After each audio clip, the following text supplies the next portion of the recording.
Discipline actually, it is, though it sounds very harsh and things, but actually it means to help a child to grow well. In the process, we want our children to be liked by everyone. That is what we are aiming at that when we are calling our child should be a disciplined child. How we inculcate discipline is the question. Positive behaviors have to be reinforced, and negative behaviors, what should we do with them? If a child is behaving in a positive manner, say smiling at a stranger, who is clapping them?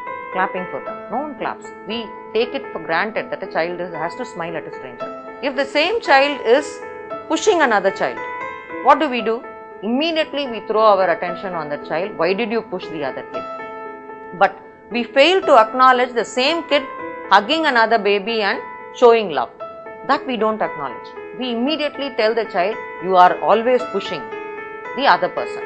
So what happens when a behavior is reinforced by our recognition, the adult's recognition, that behavior will always be repeated. So this child gets the feeling, okay, when I am hugging, nobody is talking about it, but when I am pushing, everybody is attending to me. Quest for attention, the children seek to negative behavior. So that is why my message for today would be, you want positive behaviors in the child to be inculcated, always only recognize and acknowledge the positive behaviors. If there are negative behaviors, we will have to learn to ignore. But if the behavior is harmful, say for example, they are trying to reach out to a sharp object, so what should we do? Keeping the wellness of the child in mind, we should know how to distract that kid so that the child is totally distracted. So if the child is reaching out for an object that is sharp, we will have to distract with the help of the sense that is not involving the vision.